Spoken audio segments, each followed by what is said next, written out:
Detoxing, making sense, dysfunctional and misguided societal symptoms through compassion.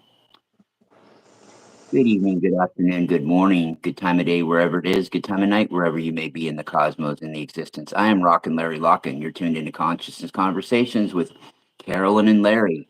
I'm here on the Oregon coast overlooking the Pacific Ocean. My co host is Carolyn Lanier Roberts down in San Antonio, Texas. We're going to cover some pretty serious couple of issues today. We're going to talk about our homeless issues, and we're going to talk about prisons and the problems that we see, and as we go forward as a society in our community, a starseed community, where we would like to see things go and the things that we feel that others need to be thinking about as well. And Carolyn, after that long, big rambling I just gave, how are you down there deep in the heart of Texas?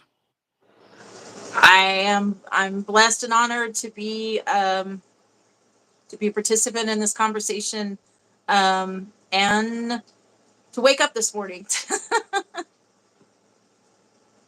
Yeah, me too, definitely. Yeah, I'm pretty stoked about that too. But you know, Yeah.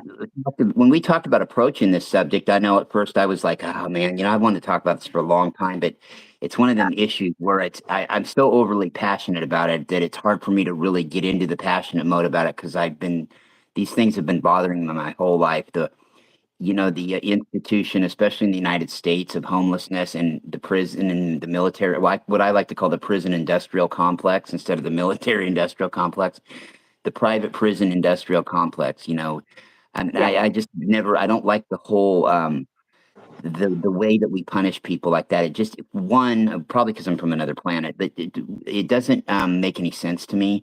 And just the cruelty doesn't make any sense. None of it makes any goddamn sense the way we do it. And it seems like it's so non thought out the way we handle our issues like that. And I see that with, we'll get into homeless too, but I see with the homelessness, what I was going to say is that other countries, especially in Scandinavia, it seemed to me places have a lot easier way of dealing with folks, and it's more through compassion, like the title said, that you came up with it for us, the title to the show. It just seems like that there's more of a compassionate way to do it, and there are examples on Earth that you don't, want to compare. The United States is not like a lot of those other Western countries are. They think about it a little more progressively than we do in the United States. And I know with your education and things of that nature, there are issues that frustrate you and perplex you as well. I mean, you know, Yeah. When we started to talk about this, um, I had forgotten. This brings me full circle because I have a bachelor's in social work, and the reason I got my degree was originally for homeless because um, I find that intolerable within me, that any person would not have a home. And some people can call me ideal if you choose, and that is from the observation of somebody who has, in my opinion, not given themselves room to dream in their own reality and to explore the highest options and choices they could make for themselves. Because what you make for yourself, that choice is what you would make for others as well. And when we talk about these two systems that exist that are so dysfunctional that it's like, like you and I were talking about it, and part of me wanted to cite statistics and stuff, but the bottom line is, anybody knows who lives in the US, you already know, and you've already seen homeless, and you've seen growth, and you've seen how different places handle it. Um, this topic really popped up because of something that my love shared with me last week, and I was like, fuck, this exists. Of course it does, but I it's like out of sight, out of mind for all of us, right? There's a city near us. There's probably many. This is an example of many, but the way that they treat homeless is that if they're on their personal property, it's trespassing somebody's personal property, and they get put in jail. And for a homeless person, this is jail, but and a place to, they got water and food and everything else. But the other the other part of this equation, um, hi, the other part of this equation is that has come into existence, what, within the last 20 years, maybe, is private prisons. It's not the public, it's not the state ones. These are private prisons, and a Yeah. lot of these Yeah. private prisons, well, you already know they monetize the the the prisoners, right? Um That's they my use them. understanding. Yeah, they what is it? Walmart. He was researching it, and apparently Walmart produce is picked by prisoners, by it's cheap labor. It's a cheap labor force, and it's disgusting to me. Um, Absolutely terrible.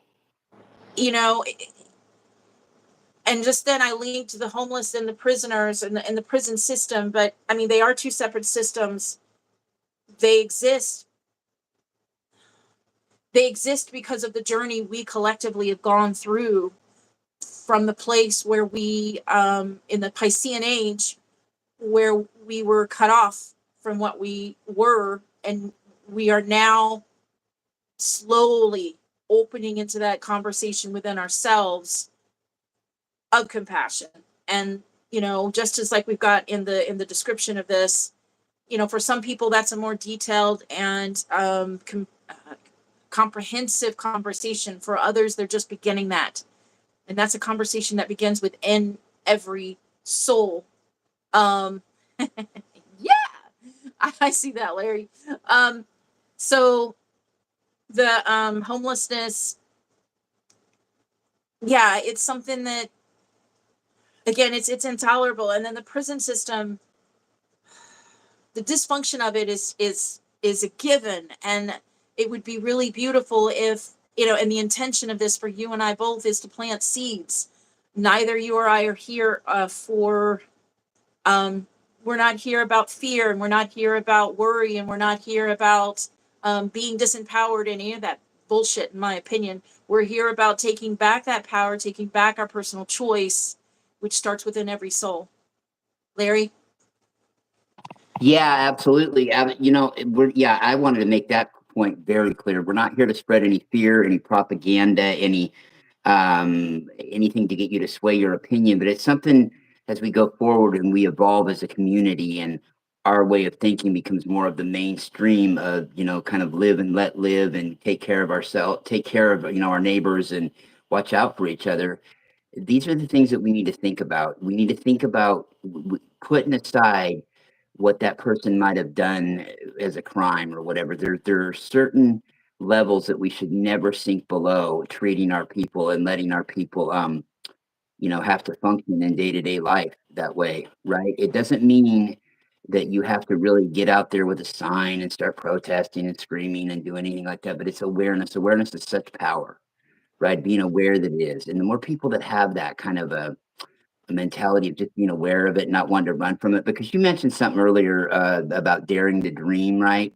Or we're just a Yeah. bunch of, being called idealists and a bunch of dreamers. But people are so willing to dream about self-centered kind of things, right? But there's no reason to think that you're being a dreamer by wanting a better future for people. And it goes into so many layers as far as how we treat certain classes of people, certain races of people, certain socioeconomic backgrounds of people, that it's such an inherent thing in us that this stuff is pervasive in every form of our society. Well, more so than others, but everybody knows somebody who's probably either been to prison or has been homeless. And if not, you sure as hell have seen, somebody that fits that decorum. Especially homelessness is becoming more and more in our face in the United States, everywhere you turn, everywhere you look, and no matter, even in the small, Cycling. you Yeah. take one in the 80s, for instance, in the 1980s, man. Yeah, homelessness was still a big problem, but the thing is it was, you didn't see it in the mid to smaller cities. I mean, I'm not talking towns, I'm talking the big city, the middle-sized big cities. You didn't really see it as bad. Now it's fucking like everywhere, man, even in small town America. So it's just escalated, right? and the prison system and industry has too. And it should never be held by a private entity. That's fascism. When you have too much corporate control over everything, without any citizen oversight. That's kind of like when people want to think about Nazi Germany, think about a society gone mad where it was complete corporate control, but with little oversight on your drinking water, your food, your conditions, the policing agencies, right? That's what happens. But any of those kind of I'm not trying to advocate for one form of a government or another, but any of those isms would be wonderful with people that weren't greedy and power hungry, right? So whether it was fascism, capitalism, communism, socialism, which people throw those terms out there and really don't, I find have no clue what the hell they're talking about when they use one of those terms for the most part. And it's in the way they'll use it that it clues me into it real quick that they don't.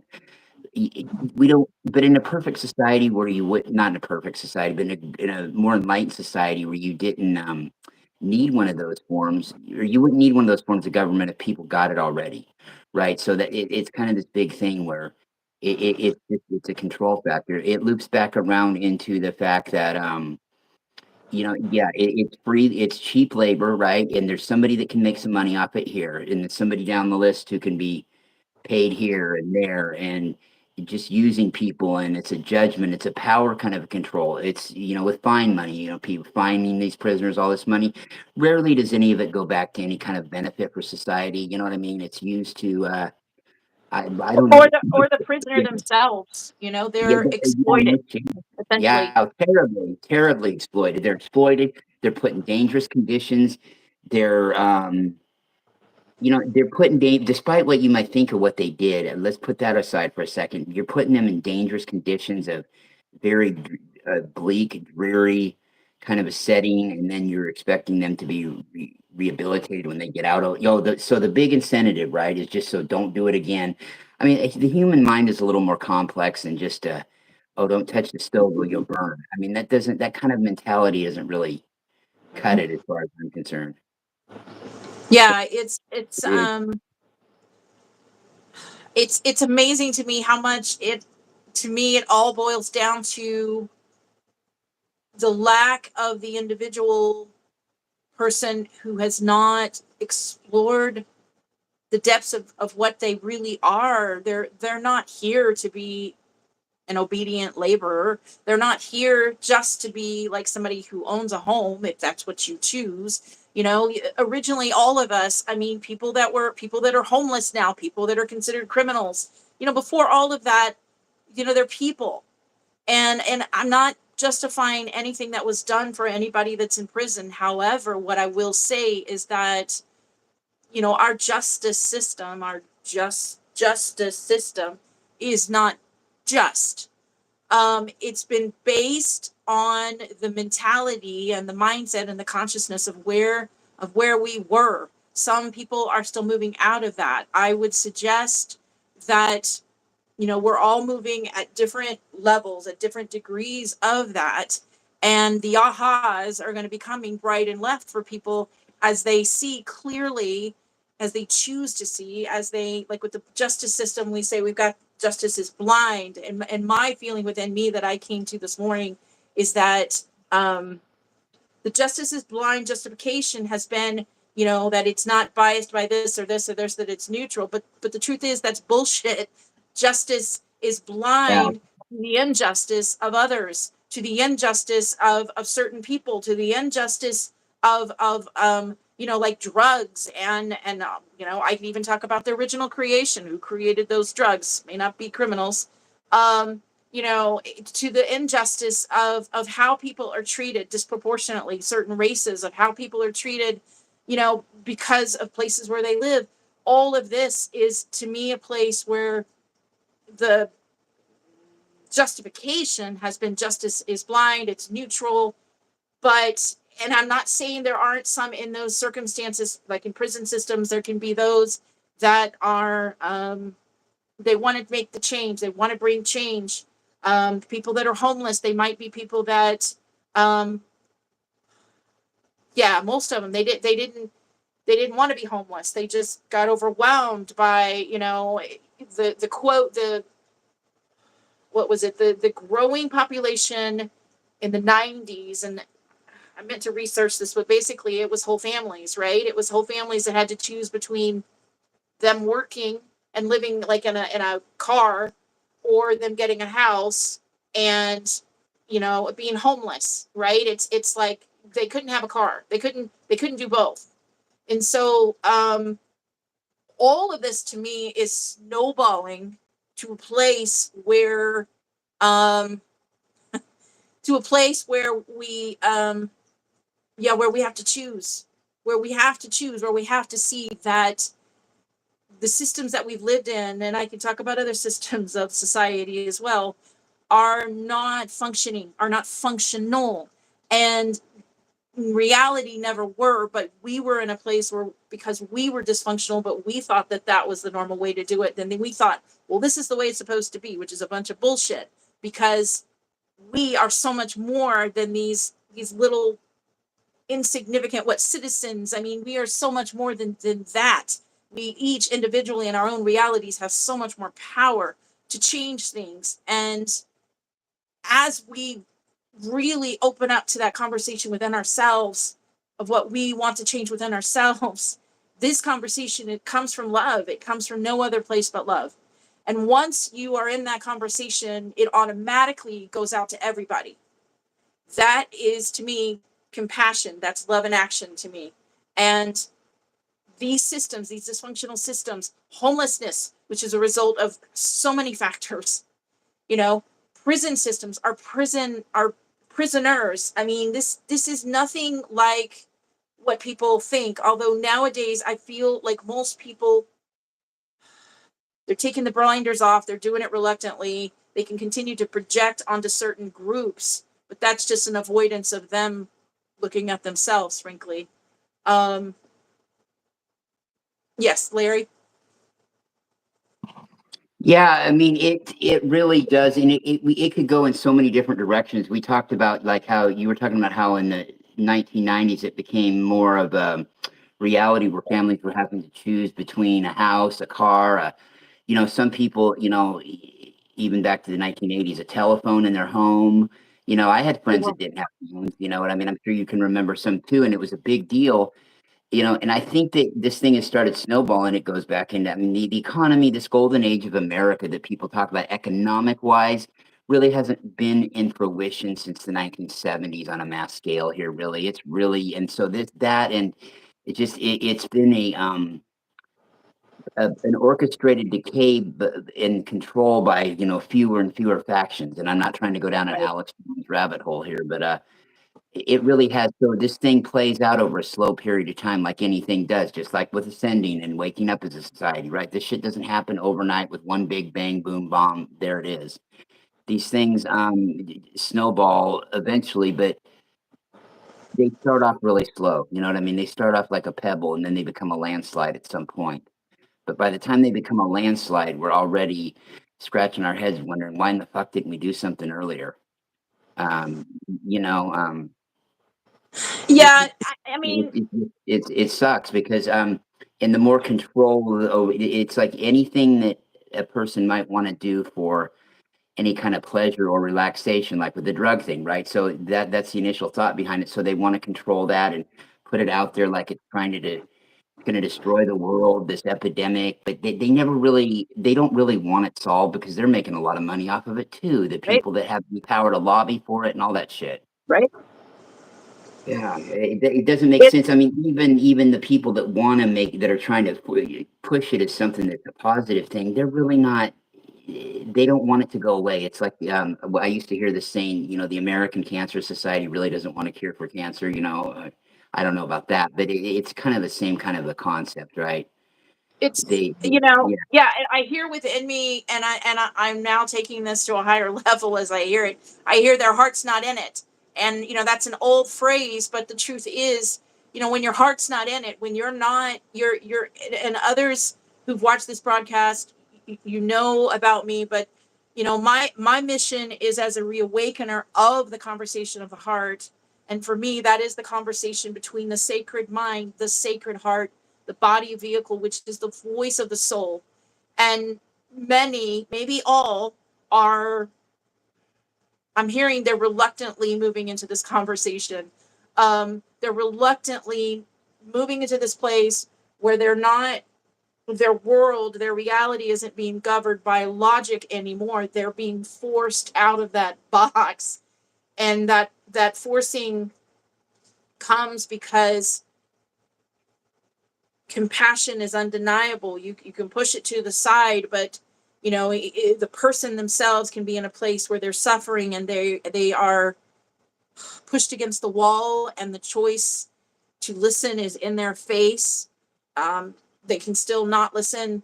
That's always free will, but it's like it's coming from all sides now. And I've said it in other podcasts. It's like this choice of compassion, this choice of beginning having this conversation within self of those blockages to the individual, of their tunnel vision is what I'm getting within me, the place where they used to accept the status quo, and they used to accept that because this politician, because this president, with no judgment on the president now or any president, frankly, just because this authority of some kind outside of them said this, that's true.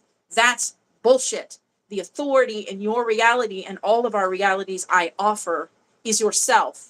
It doesn't mean that you don't listen to others. You take in their input. But the final call in our reality as we are moving into this age, this Aquarian age, this age of community, is also an age of sovereignty within self.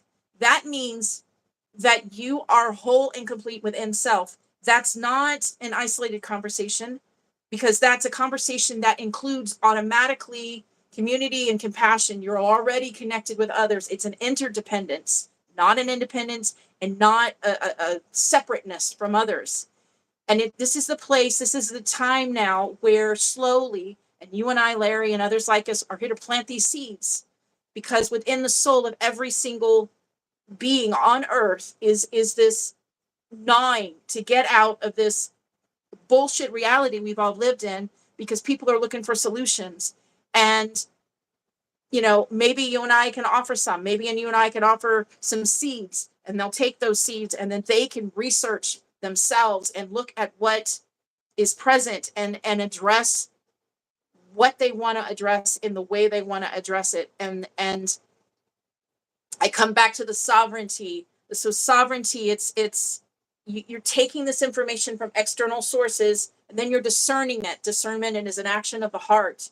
It's the place where you are in this inner conversation and you are beginning that inner work, and you're beginning to connect with what you are, not what everybody else says, but you're beginning to feel appreciation and love for what you are.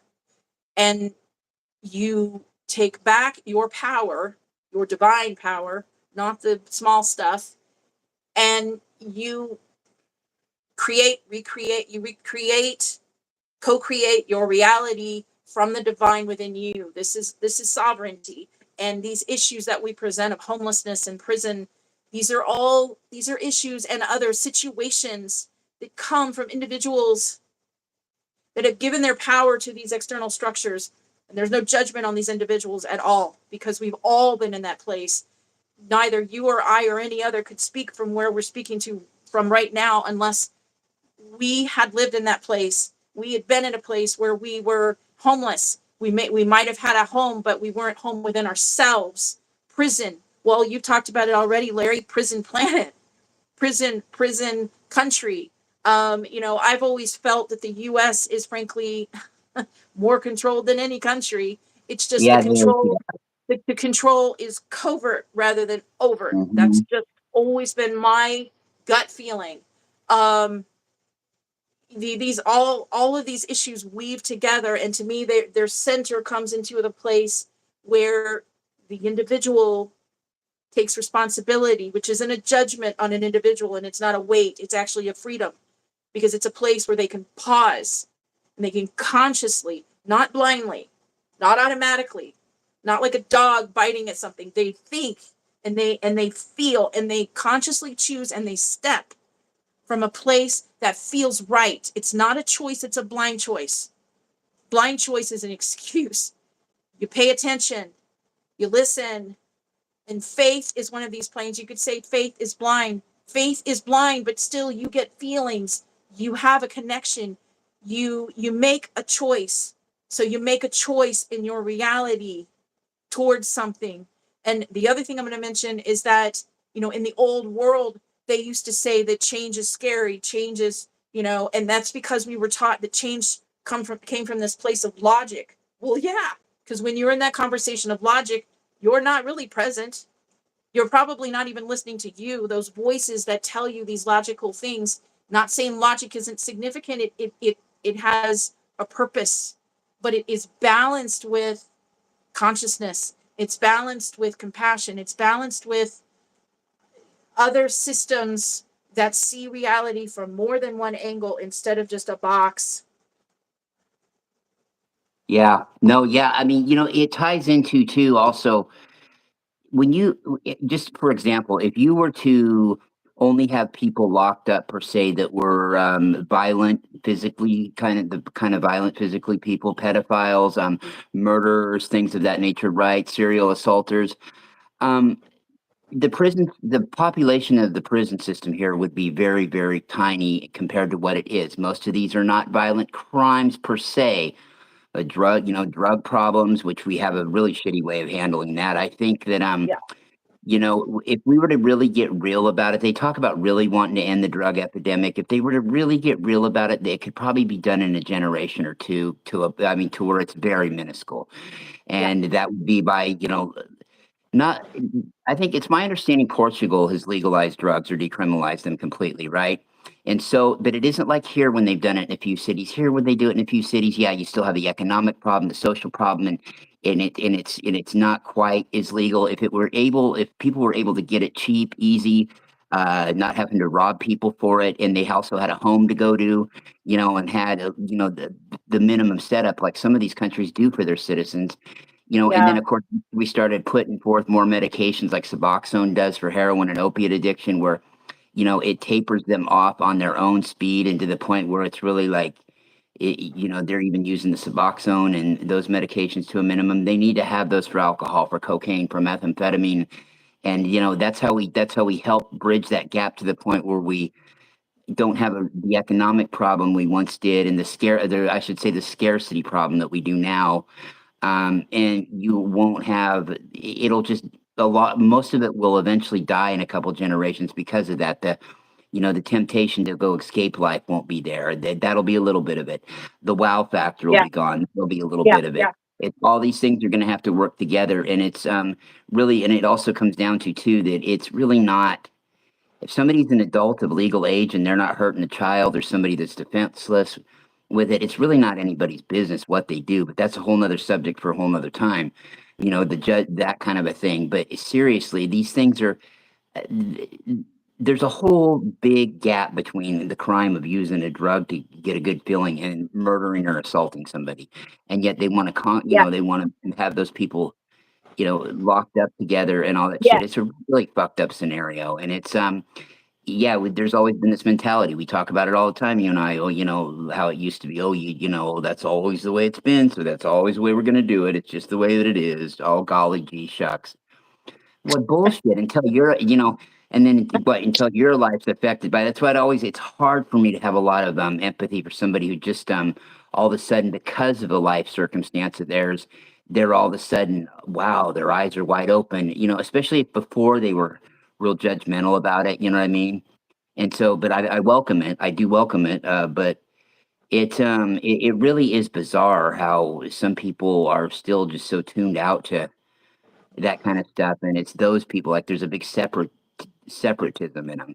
If somebody's a criminal because they decided to get high to relax once upon in their life and they liked it, and so they developed an addiction for it. Well, somebody that got diabetes who wasn't born with it, they knew goddamn, especially in today's day and age, they knew goddamn good and well sugar was bad for them.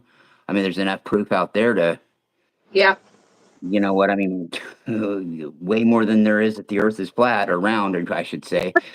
So it just people just, I don't know, I don't understand it really. So I can only say it from my perspective, and Yeah. What I've seen a lot of it in my life, running a lot of drugs when I was a kid, and plus working as a police officer for a while when I was an adult, and knowing the people I've known, and, just life when you grow up in America a lot of the times. But yeah, I've always felt this way since I was really little before I had anything to gauge upon it. So I kind of was born aware of all this shit and like thinking that it was screwed up. But before I met all these people online in the starseed lightworker groups years ago, before the internet, I mean, hell, I was on an island. I just chalked it up to, oh, whatever. I'm weird, and that's the way it is. And oh well, I've got to try to function in the society and make fucking do with people that don't.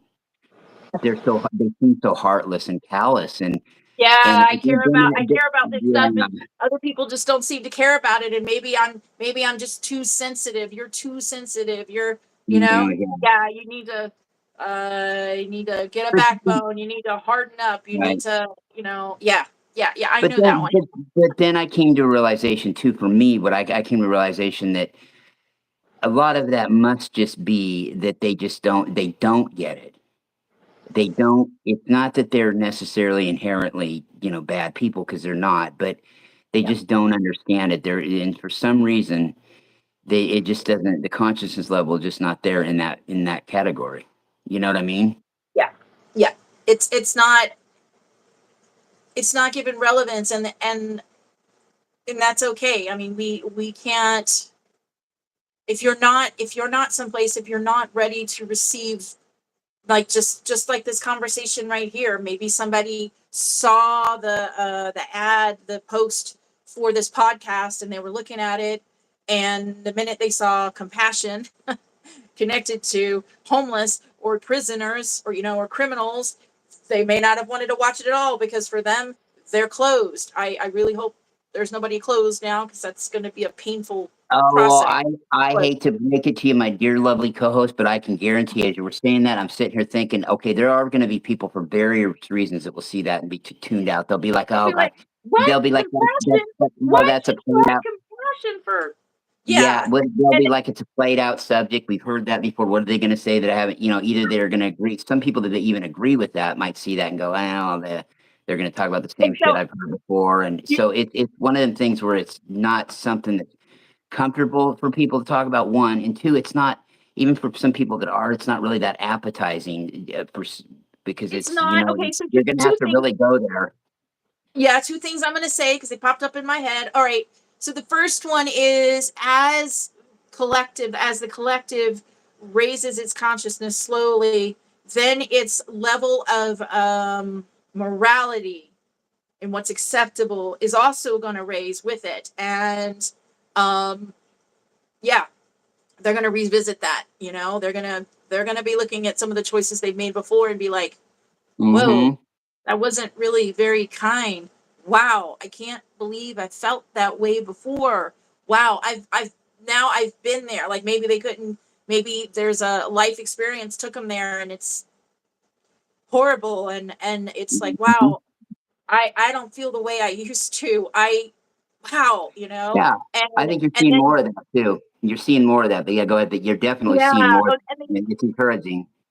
and the other one I got, because I was telling you right beforehand, I was telling you that, okay, I have to address this because there are going to be individuals who are at the level where I was before, which is, oh my God, why are you going to put energy to homelessness? Oh my God, are you going to put energy to the prison system? Because what you focus on brings things forward. However, that's not the full conversation. Yes, you do manifest with what you focus on, but you also have to be aware that to make things change, to bring change to things into higher frequency, you add compassion to it. You view it through a loving lens. You see it through an open heart, however you want to phrase it. This is what transforms these, not your ignorance of it, not your denial of it. It exists. It exists, and you add compassion to it. You send compassion. Maybe you do things. My love, for the last 2 years, I think it's 2 years. I don't know how it started, but he goes and he visits this homeless man he knows, and he didn't know him before. I don't know how the connection happened, but he visits him, God, at least once or twice a month. He goes and he visits him, and it's really very interesting to see what he does, because this man, we didn't find out till like I think a year after him visiting him, the reason he became homeless is because and I know I hope I get this right. He lost his wife and children in a fire, and I don't know if it burned his house or what, but it like it broke him down completely. And I don't know how long he's been homeless, but slowly my love has been like trying to help him. Not that he's the only person there. It's just when it pops in his head, oh, I'm going to go visit him. I'm like, okay, my love. And this homeless man is in another close city. And slowly he's like taking him shoes, taking him coats. And it's not as much to me, the things he's doing for him as the interaction itself. A normal person talking to him, just kind of saying, hey, how's it going? What I'm getting is kind of like what a social worker would do, but he's just a citizen. He's just a person. And the last thing I've heard is that this homeless man got his driver's license and was starting to get these documents in line, which you have to have to get things in our society. And I think he started going to like AA meetings because he is an alcoholic. And the conversations with he's had him, he's kind of learned, and it's like it's become this monthly thing more than once. I think he goes like twice a month, but it's not like planned. He just feels it and he goes.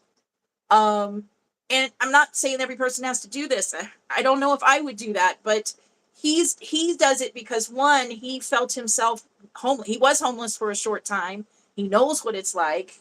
And he also, it's just the kind of person he is, that he would do something like that.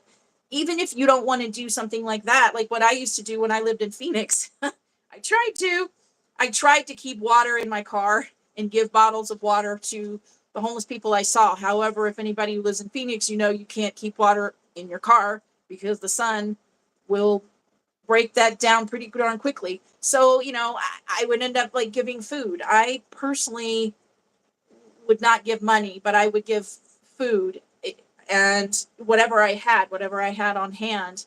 And I just thought of it, Larry, the Friendship Village. Can I talk about that? Yes, sounds very friendly. Go ahead. So, I'm sure there's other solutions that are present in the US and certainly all over the world, but there's something I became aware of. It was a post on Facebook that I went to the website and researched it. It's called Friendship Village. It exists in Austin. Maybe somebody listening has heard of this. And I saw it. And so, like I said before in the beginning of the broadcast, originally the reason I got my degree in social work was for the homeless. And so I had researched that pretty extensively. And when I saw this creation, which I think it was created maybe 10 years ago. So it's a couple acres that were bought in Austin, and basically, from what I am remembering, they're people that are homeless, or alcoholics, drug abusers. They contribute to the building of their home on this land. It's a small home. And they're part of that. Like, they have to put service to that. And then if they have any special skills, then those skills can come into play in this community as well. And it's like built over time. Again, I think it's about 10 years old. Maybe it's older. That's what I'm getting within me. And it's like, so when somebody comes in, they are with others who have been addicts. They are with others who have been homeless, and they're immediately in this community. And when I was reading about it, I was like, this would be awesome, because it means that, if somebody really wants to quit and to, what am I hearing? That phrase, upright and something, they've got mentors all around them automatically.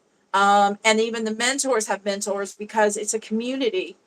And I remember reading about this and hoping this exists other places in the US, because this is a supportive space for people that are ready to to, commit to no longer take the drugs because the underlying issues are being addressed, to have a home where they're ready to have a home because they are ready for that responsibility. That is something we studied. I remember in classes where, when somebody becomes homeless, there's many, many, many reasons, but one of the core reasons why those that stay homeless are that way beyond mental illness or drug abuse is because there is a responsibility when you have a home. There is a responsibility to get up at 8 o'clock, 9 o'clock in the morning, and go to work. Now, I'm being reminded within myself, this is the old world. The old world would tell you, you have to get up and do this stuff. As we are moving into this new energy and this new life is what I'm hearing within me, and we are embracing and embodying our sovereignty, that time schedule shifts. It doesn't mean that you don't work, but your work is more of the time you're choosing, is what I'm hearing within me. And all of this is going to shift. That's going to be interesting, Larry, as all of this begins to totally transform, because it will, and it is. And my feeling is that even in 5 years' time, this conversation we're having right now about homelessness and the prison system will not be the same at all. By then, maybe even next year, maybe even this year, the souls that have the burning desire to transform these systems will have put their beautiful essence and being in those systems and be bulldozing what needs to be bulldozed, or even dismantling them and creating them, or creating new systems to bring things into true divine justice. The thing is, too, is yeah, exactly. And they always say it's got to get worse before it gets better, right? You always hear that tired Right. out play cliche, but it when it gets to a point, and maybe it already has, where it affects a lot of us awakened that don't want to touch the subject or don't want to go there with it. But once it starts to trickle down and get so bad that it's affected enough people, then people will start to think about this issue, right? In mass, there'll be enough of a consciousness, not just a few outspoken outsiders, right? There'll be enough of a consciousness flow to Yes. where these things get talked about and a seed gets planted, and then leaders will have to start talking about what other alternatives to do about what to do about these different kinds of situations, how they're going to enforce punishments, or I don't like that word punishment either, how they're going to enforce it. What if we need to be more responsive instead of reactive, which we do. That we need to have more empathy than sympathy, and we know that most people know the difference between the two of those. We Yeah. really, and other countries, I don't know if they've started to get it, but a lot of other countries have already always had kind of the consciousness there Mm-hmm. that's a little bit deeper than the one in the United States is. So they've always had more of a humane way of looking at things, right? Right. Versus the way we do here. But I think even there, the consciousness is starting to raise to the point where we realize that it is a new energy, and you're talking about that friendship place, mentors Yeah. and stuff like that. We need a society where more people have they don't have the scarcity fear as much, so they can help out with things like that, like they'd like to, if they knew they didn't have to worry about all this other shit. Meanwhile, they're trying to help somebody else out and give them all the time they can, but then they've got all this shit on their mind too, of how they're gonna survive and get through another day, and um so much shit on their mind, right? Where if their plate's a little bit more freer to think about these things, they can be more help, and it'll be a snowball effect. And this is the way we're going to have to operate for a generation or two if we really get serious and want to fix this. There's going to have to be things like understanding these people are going to have a drug addiction for a while. These people are, that we're going to have to, they ain't tolerating it to me, but you're going to have to deal with the fact that somebody's getting high next door, but not because to piss you off, but because they have an addiction that needs to be met, right? And then, there's medications to help with that. And then the education factor when they're younger, everything is a chain reaction by how we are as a society, as a planet. Yes. Everything feeds off of how we think and how we just want it to go away. Oh, oh, God, I feel sorry for that person, but and I'll do what I can to help. But God, I do it because I just want it to go away so I don't have to think about it. And, we kind of Yeah. even have that kind of a feeling. And so the whole dichotomy has really got to It, focus it, on more of a people first, like you would want to be treated. Like, and then maybe you yeah. can start to fall in love with yourself so you can be loved enough to want that for you. Maybe you got to want that for you before you can want it for other people. They say Right. you got to love yourself first, but you've got to know that you're worth it too.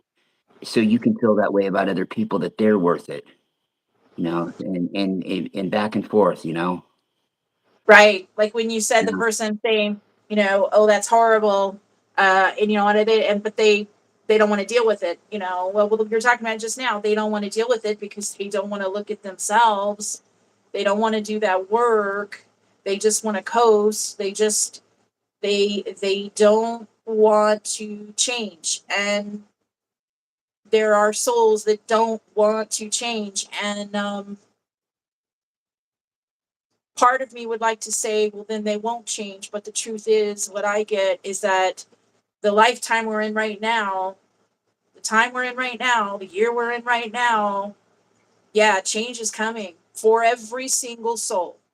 And, they can hold fast to what they've done before, but I'm seeing within me, I'm seeing somebody holding tight to what they've done before, and they don't want to change, and they don't want to. But around them is like I'm looking at these bricks, and these bricks are coming down slowly because they can. To me, and that's funny how that happened. To me, the only one that controls all things is the divine, and so they can try to control. They can try to manage how they do things, and they can to an extent, but they have to be conscious in that conversation. But at some point, change is going to happen because change happens. And as these changes happen within every soul slowly, then they also happen in our external reality slowly. And I keep seeing, I keep seeing either I'm seeing like this rock, which is an example. It's a person that's like holding themselves like a rock, not wanting to change, and they're in fear. I'm hearing that, and they're in fear. But around them, where that used to be this brick, yeah, I'm seeing this now. They're in the middle of a square, and it's this brick fortress around them where they put themselves because they want to live in their own space, and I respect that, but they don't want to change. They don't want to change anything. They want things to stay the same, and they're like this, and they're fixed in their anger and their fear, and I respect both choices. And what I'm seeing clearly in my mind's eye is that they're like this, but this structure, this brick structure, is coming apart brick by brick, divinely so, whether they want it or not, because this is the time when this is going to be happening. The earth cannot continue with the way that we've done things. And as I've said in other podcasts, to me, the earth, the mother, is unconditional love, every level, every expression. And she's always been that way. And she's always held that frequency to invite us back into what we always have been, but we have forgotten. And then we have given our power to these external structures, and we've done it for eons. And so it's been I want to say inbred within us from our ancestors who did their best from what they were coming from what they dealt with from their ancestors before, because the whole perpetuation of separation from the divine, separation from God, having to do certain things, live in certain conditions, be a certain way to have connection to the divine isn't true. Now, that said, you do the connection to the divine is within you, and it's a place where there is openness required, there is honesty required, there is an integrity required. But as you allow yourself to be in this honest conversation with self, and you slowly allow the blockages to knowing what you are from knowing what you are not, to arise within you, and you address those conversations honestly, and you look at them and you have these conversations within yourself out of a place of kindness, honesty and kindness, and you slowly begin to release these either by self or professional help or friends or whatever. These all come up, and these blockages come up, and these thought patterns come up, and these patterns come up. And just like we're talking about people taking drugs, drug abuse, that's a place where people have been trying to heal themselves. And when all of these things, it's all coming up, and quite frankly, it's all happening together. It's not happening separately, really. It's all happening at once. And so as I see this person curled up in this concrete box that they put around themselves, and these bricks are coming off, these bricks are coming off because even if they're not doing that work, externally, it's happening. And so externally, it's happening. They are being triggered within themselves. Every single soul is being triggered, has been triggered by what we were talking about the last podcast, right? We're talking about the solar flares and the Schumann resonance and all of these structures, all of these things that people are like, well, that's not my business. That has nothing to do with me. Well, before you are this person in walking on this earth, you are energy in these bodies, and energy is indeed affected by other energy, by energetic shifts. And this is something that every single soul needs to research and discern for themselves, for their own reality. Because the beautiful thing in that exploration is that, I mean, it opens you, it questions you. And when you're questioned, and you have lived in a certain way, and you assume things are this way, and you read something or an experience happens, and it makes you go, huh, those huhs are beautiful. Because from the moment that you question yourself, from the moment that you release an old belief system, an old thought pattern, a way that you treated yourself, and you decide to try something new, and you do it from a place of loving self, of opening, of not wanting the same shit, knowing something better's got to exist, knowing that you are worth whatever that better is. You begin to transform your life and your reality from the inside out. And so I offer that this person that I'm seeing, that's in this like rock space, it's having these bricks being pulled away bit by bit by bit. That's the place where they would benefit from releasing this stance. And I'm not saying that's not easy, because there's things outside of them that scare them. There's things outside of them that make them angry. And so this is the place where they find out how to address these things within themselves. They're angry. They're angry about things. They're angry. They're furious. They're pissed off. Beautiful. But take that and put it into constructive focus of what your heart wants. I don't like this thing in my world. I don't like this thing in my society. Great.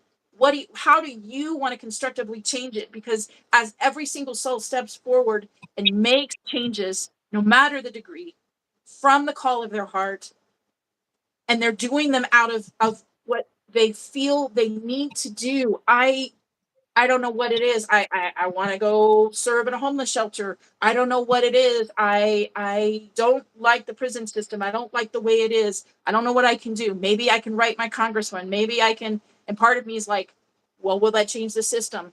Well, to me, the main thing I'm offering that will change the system is you, every single soul, walking in their own authenticity and their own truth as much as possible, moving forward, and not, I'm hearing allowing actually within me, not allowing the external structures to dictate your reality. It doesn't mean that there's not a balance, because we live in two different realities. We straddle both.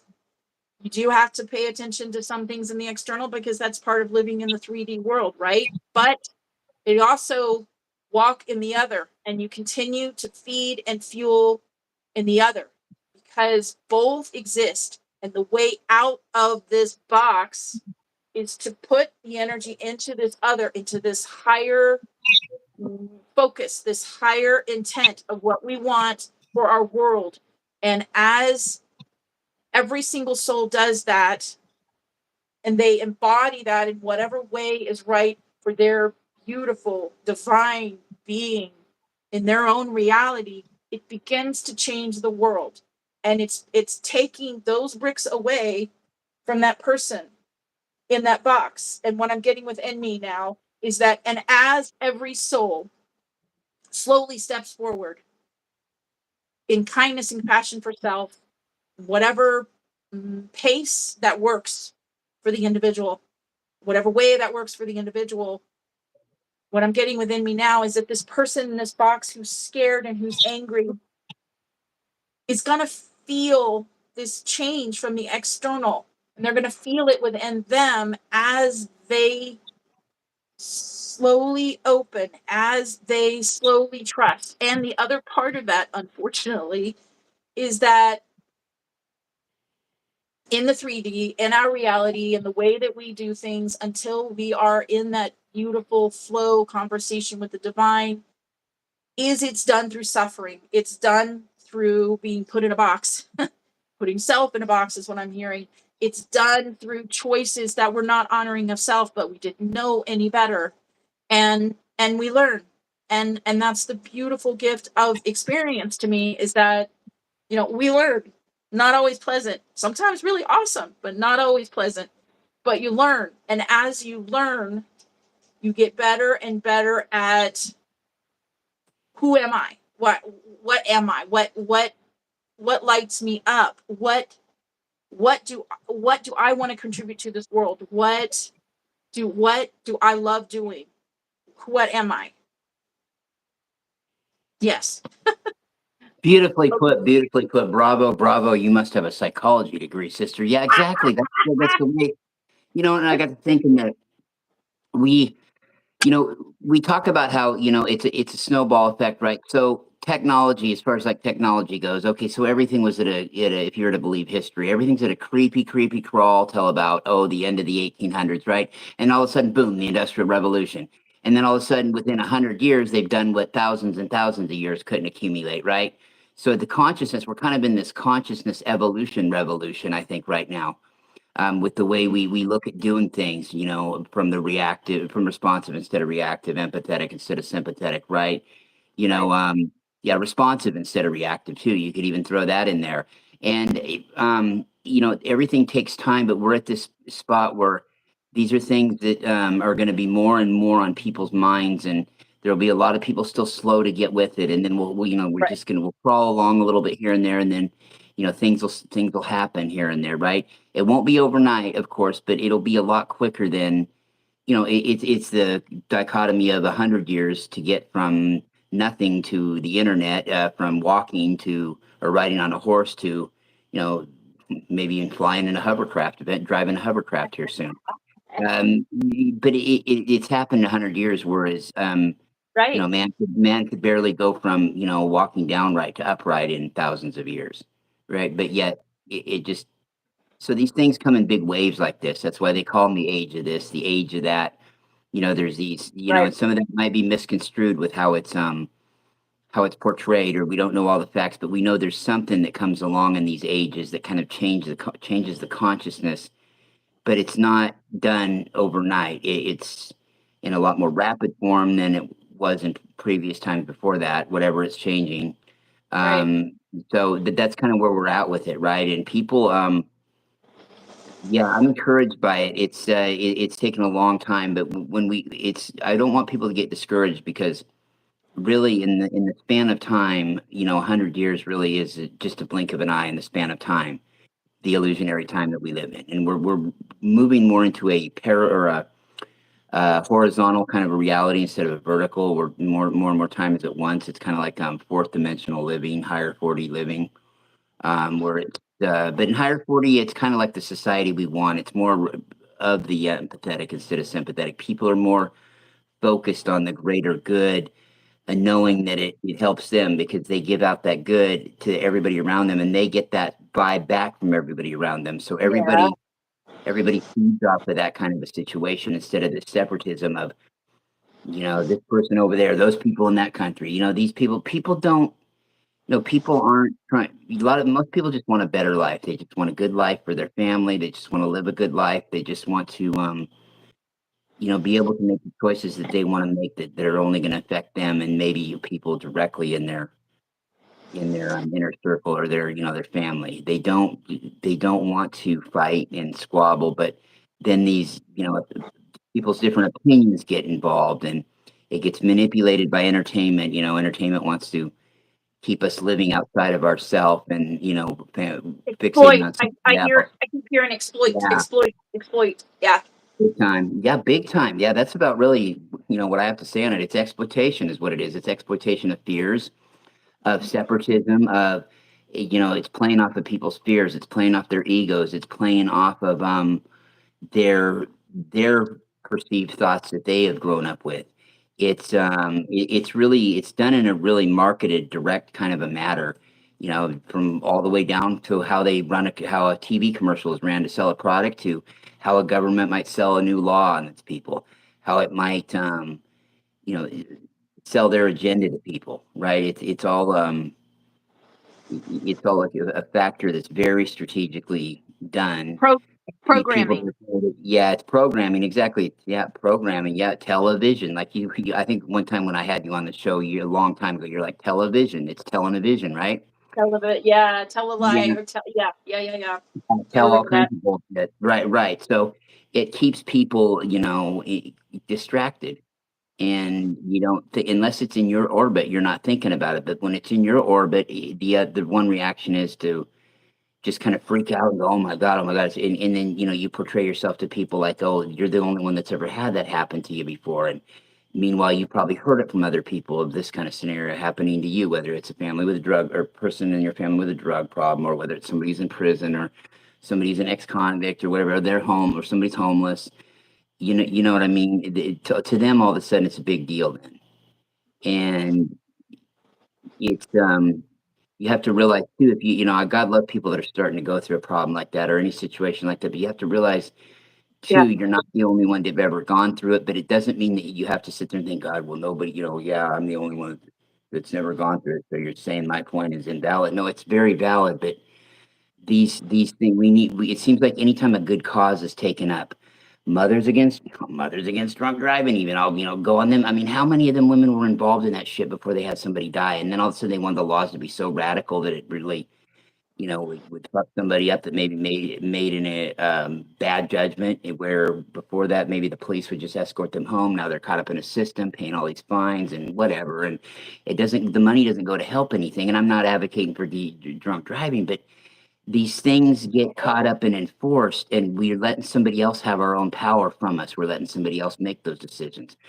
Problem, reaction, solution. As much as I bag on David Icke, because I think I've heard his shit years ago, but he used to talk about problem, reaction, solution. You cause a problem, so you get a reaction out of the people, and then they want a solution, the government to give a solution, and so then they just they Yeah. turn their power over like that. Yeah. It's a cycle. It's a trap is what I'm hearing within me. Um, it's yeah, it's to me, this is just within me. It's all dissolving is what I'm hearing. It's that those patterns, those patterns, um, are one level are, another level were supported by the individual patterns, of the person. It's like a Hmm. grid is what I'm seeing within me right now. Um, and that's ah that's part of the chaos. As I've said in other a podcast, the time we're in is what my guides call the time of the spinning, and it's neat because I was listening to a really beautiful soul who is a light warrior, light worker. I don't she wouldn't call herself that, but she mentioned something and I didn't know it. But she was talking about what she was getting was that as we go further and further into this energy, this era, whatever you want to call it, the neutrons, the individual neutrons spin faster or something for all of us, and it's how things are Hmm. shifting, And when she said that, I was listening to her thing, and I'm like, oh my God, because that might be what my guides are talking about, because they call this the time of the spinning. And the way they've always given it to me is they show me spinning, almost like a spinning top, but you can take that as an analogy if you want. But what they've given to me is like there's this spinning, and we're not doing this yet, is what I'm getting. We're there, we're here, we're not at this complete, but there's a place where the spinning is so complete, it's so solid, it's so balanced, it's almost what I'm getting, that we move from this chaos of the spinning where things are thrown off, and within me it's like the impurities are thrown off, the bullshit is thrown off, the lies are thrown off, the truth is being seen. And so the blindness, the ignorance, ignorance is thrown off, and the spinning increases, and there's this chaos. And it's almost like I'm getting in the eye of a what does he call, the eye of a hurricane, eye of a tornado. The center of the eye is the stillness.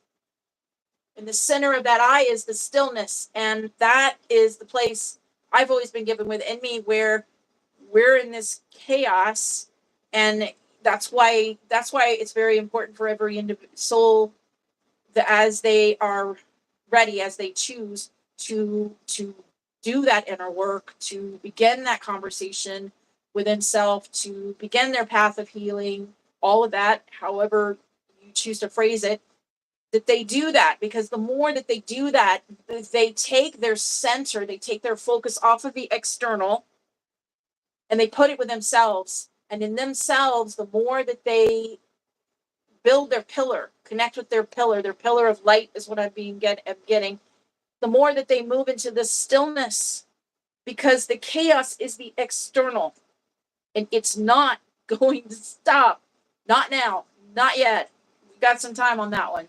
And so the spinning is going to continue. And to me, what I always receive at a divinely intended is that the spinning is forcing every soul, and that is the phrase within me, forcing every soul to, I'm hearing reconsider their grounding, reconsider their alignment with what they choose to put their energy into, their focus into, and to pull it out, pull it back, put it back where it divinely began in the first place for all of us, which is within, and pull that energy back, to pull the power back to the self.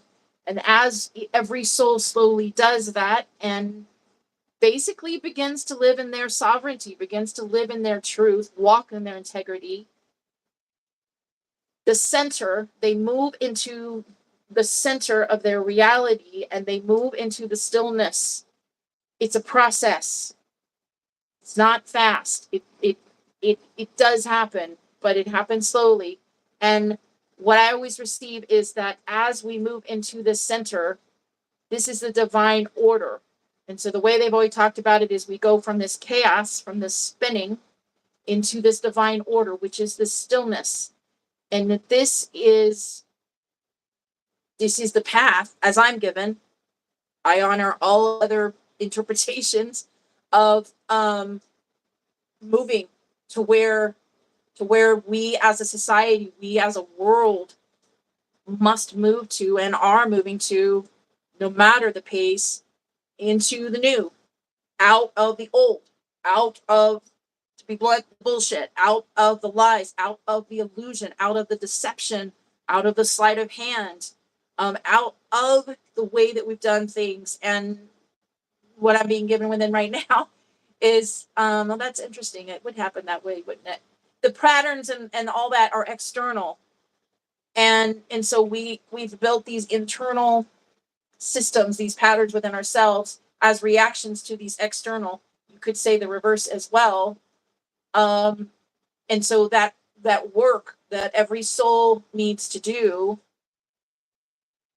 is going to change. It's changing these patterns, and it's because it's changing the frequency that they send out. And so what they send out comes back. So they change that frequency that they send out, and then they receive back another frequency from their world. And as they send out this different frequency, because they're doing this work, that's their work to the world. They're changing it that way by shifting that frequency.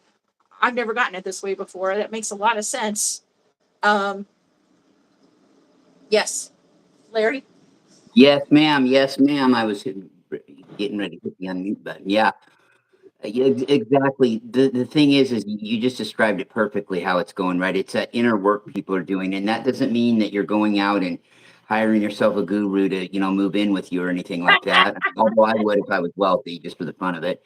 But it's going within, and the thing is, right? Okay, you're right. This thing cannot be stopped. It's going to happen regardless, right? We're in the process of it. It's change in progress, SIP, change in progress. So that's pretty witty, but but it also, though, it's important that every now and then people like in the community that we're in, that we talk about things like this to put it out there, right? I'm not saying beat it home every week and turn it into this big rabbit hole everybody needs to go down. I mean, because it is, but it is that they're both big fucking deals on this planet, homelessness and the prison problem. It's a real problem. Yeah, I'm not going to candy coat it all. It is. So it's not like just, yeah, well, it's there and, I'll forget about it. But I'm trying to tell people there's that balance too. Don't obsess about it. And, Yeah. don't try to become a martyr for it or anything like that yourself, because we need your influence of just thinking about it and having that thought out there and maybe discussing it with somebody who you feel will be receptive to it. Right. But yeah, I don't want anybody to sit and dwell on it all the time. At the same time, though, it is a problem and it's there. And it's, we usually have to face things as a society before we get over them. You know what I mean? There's no, just, okay, it's changing. Fuck it, forget about it all. Oh, the whole system's changing, which it is, but it's still important to have it on your thoughts too, right? Not dwell on it, but have it there in your consciousness that this kind of stuff goes on. And it really is terrible. You wouldn't want it to happen to you, man. If you knew you wouldn't want it to know the worst relative or the worst family member, your friend you've ever had. You wouldn't want this shit to happen to them that goes on. And to When they're send it, homeless or incarcerated. yeah, I mean, the other thing I'm going to add is just, and to send within yourself when the thought comes, send love, send compassion, send understanding in that thought of, wow, that's awful, that sucks, that send intentionally, consciously, take a moment after that thought, send love, send compassion, send understanding, send forgiveness, whatever it is that's right for your soul, because that transforms that energy. Yeah, I heard very clearly when you were talking about the transformation, blah blah blah blah, and I heard very clearly within me, be the transformation of it. For all of us, be the transformation of it. Whatever that situation is in your external world, you be the transformation of it by whatever steps that is within you. It could be something as simple as you're listening to this podcast and you're having a degree of awareness towards these situations of homelessness in the prison system, and you choose to research it yourself. And maybe you connect some dots in your own life. Or you see a homeless person, and I mean, it could be something as simple. You see a homeless person, you have a bottle of water, you hadn't opened it yet, you were going to drink it yourself, but you can go buy yourself another. You give them that bottle of water because most definitely they need it, right?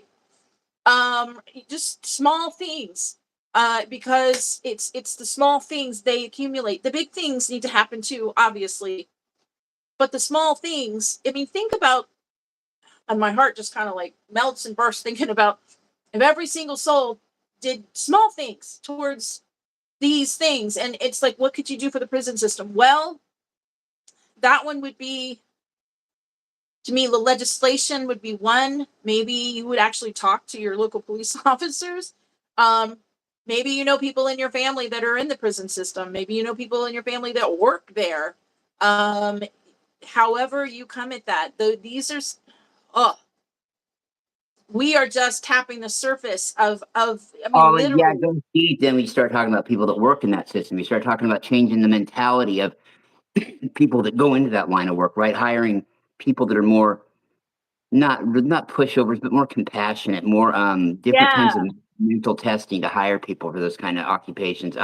Having more citizen oversight boards and not make it feel Yeah. like it's a threatening thing to these people in their jobs, because I think they're all personally I'm their biggest critic, but I think they're also underpaid. So there's that. It's about showing them the respect they deserve, but it's about them being held accountable, because too much is given, much should be expected, and that's a lot of power to give a person. What's that phrase? Absolute power corrupts absolutely. Yes. Absolutely. Yeah, I used to have that sign on my office door. Yeah, exactly. It does. And if you're not careful with there's a hell of a price to pay sometimes for having a little bit of enlightenment. Um, and that's kind of goes with the territory, right? You give what you get and you give back for what you get, right? And so yeah, it's just that there's so many layers that we could go down. It's really one of those rabbit holes where Big. it's such a simple fix, but yet it's the most complicated fix you could ever imagine too at the same time, because it involves Yeah. so many intricate layers of scratching the surface, and inside of all those layers there's several sub layers to problems, right? That go along with it too, but yet some Right. basic things So simple. fixed. Right, but some basic things and changed in our society could go a hell of a long way to dissolving them at the same time, right? And Right. it has to do with the way we think. It's about holding leaders accountable. It's about being involved and paying attention just with your mind, if nothing else. But don't let it consume you. Aware and know that it goes on, but don't just have the attitude, well, fuck it, it goes on. What can I do about it? Well, you can think about it and hope for it, and put that thought out there for a better tomorrow. There's little things that you can find yourself doing, believe it or not, when you open your mind to this, the possibilities of doing that. I'd rather have 10 people who were seriously had the intent on wanting this kind of stuff to change, to just sit on their couch, be aware of it, and think about it for a minute, than I would, just only 100 people going out and actually doing like one thing, right? That they think is, going to suffice for the moment to help, I don't know, somebody with some small surface little issue, right? But It's got to be. It's got to yeah. be a conscious, loving intent or compassionate intent. Conscious, Mhm. not unconscious, because the unconscious one will perpetuate the old energy. Honestly, it has to be a deliberate, conscious, fully. You're there, you're present, you're making the choice because you willingly are doing it, not out of obligation. Obligation is really I offer is not even the energy of the heart. It's a No. closed heart. It's somebody else's voice within you that's telling you you have to do something. I'm hearing it's like a chain. It's Yeah. not about that. It's about making the choice because you personally feel connected to this. And I offer that if you don't feel connected to these, then this is the place where I offer you go within yourself and you find out why. Because Mhm. the choice of the, I say this with no judgment, this is what I'm hearing, choice of the ignorance, the choice of the ignoring is a choice, and these issues do exist. And it's not, Mhm. again, like you were saying, Larry, it's not about a soul like taking their whole existence and focusing on this, because they have to be transformed. This isn't about focusing Yeah, on this with worry and fear and regret. And yes, those that can are be very they're all counterproductive. valid. Yeah, that can be. You try to help in that kind of way, or think you are. That can be so counterproductive to go at It's it unless so you're counterproductive. ready to goal. You're doing it from a place, well, I mean, for me, I'm this compassionate person. You do it from a place of compassion. You do it from a place of like, wow, I went through, for me, like, I'm going to talk about me. My God, how many times have I almost been homeless? There were several years I got, there's eviction notice like every other month, something like that. Mhm. I moved through that, but there was a time when I really contemplated on sleeping in my car. Um, and there was a time several years ago when the way I ate was that I would trade with my soul sisters, my soul family, for meals. Like they would have a soul session with me because I offer these soul sessions, and I would trade them for a meal, and they would buy me dinner, they would buy me lunch. And the beautiful gift is that there was a point of time when One of them stepped forward and said, your soul sessions are worth a whole lot more than a meal. You need to charge more. You need to, that's when I began to pay attention to that. But it's like that. And with the prison system, I know many people that have dealt with that system, and anybody that even feels the energy of it, it's not just. It's not just. And It's horrible. That's why it's hard to even go there with, and I don't blame people for not really focusing on it, because it's not one of them. And I'll talk about anything, but I really don't like to go there with that or the homeless thing, because it fucks with it's my yeah, but it fucks with my juju bad. it's like, but justice is not. Here's what I'm getting within me, and I'm a broken record, but hey, that's why I'm here. Justice isn't this external energy that this other person and that this the entity and that this structure does. You are the one that is just. You are the one that brings justice, because that begins within self. That's a place of balance within self, honest with self, compassion with self. And it's not about punishment. It is about discipline. And discipline to me, and I was even given this, let's see if I can read it. Here it is. My guides gave me this channel years ago, and I read it all the time. Discipline, become the disciple of you. Disciple within disciple and discipline. Those are very similar words. Teach you, listen to you.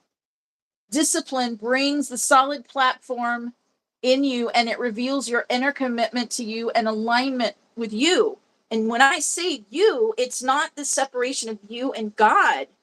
When you are in this place where you are honoring self, loving self, respecting self, living in integrity, all of these, and this energy is never ever separate from the divine. The divine is always there, because these energies, this purity, this intent automatically includes God, the divine. Always. It's never this separate ego conversation, because ego, and I'm even getting this, ego is a conversation, ego is an energy that would not choose balance of any kind, because it doesn't seek balance. It's a me, and others don't exist in that space. And so it's like the focus from like even the prison system, if they move to a place of discipline, and it's not even this harsh discipline thing that I'm seeing in my head. Discipline is something that every single soul has to learn, because it's about existing in this world. However, when I say that, it's not discipline like kicking your own butt. It's a discipline of moving yourself, getting things done in a loving but direct way. That's the same thing with the system, frankly. It's getting individuals, to me, it would be instilling the discipline within themselves, for themselves. And ultimately, for me, that would be based on loving themselves, knowing their worth. And some people would be like, well, why would you want to do that for somebody who's done this and this and this? Well, my offering is that what situation, what condition in our society would make a person want to do this and this and this and this? What created that in the first place? It's not just that person. To me, it's always these external things too. It's they work together. And so these people that have done these things, I'm not justifying these things. They're horrible. Some people have done horrible things. The other thing I'm going to offer is that people are in prisons for other things beyond violent crimes and these things. But those that have made these choices, and I'm speaking on specifically, what made them that way? What brought them to that place? What condition? What kind of family were they brought up in? What kind of neighborhood were they brought up in? What drove them to be that way?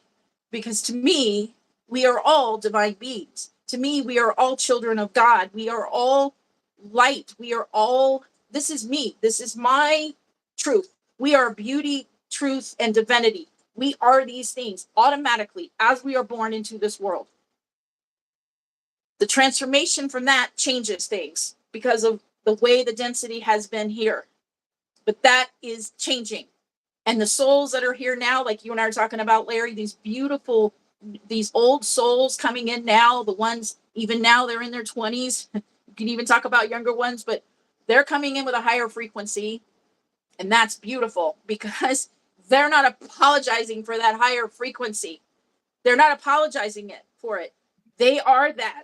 They know Yeah, these things all they that know. we, Yeah, that's what they know. They were born knowing this they stuff. know it. They Yeah, know these things that yeah. that you and I and others like us before. I mean, we're talking about our age, but we were brought up in and we were thinking that had to be true. And the beautiful thing is that, we've moved through a lot. Others are still moving through. And then these beautiful souls that have come in at a higher frequency, and the ones after them come at a higher frequency again, because this shift is happening. And these souls are coming in here, and they are, I'm hearing, infusing, infecting, infiltrating all layers with their frequency and with their truth, because they know, like, they know flat out, they know that reality isn't, same shit, different day. They know reality isn't a 9 to 5 job and the bullshit that you and I were brought up when we were younger, right? They know that there is much more choice than that. And that's beautiful, because I know that there's souls now who are chomping at the bit to change these systems. I don't know how they're going to change them.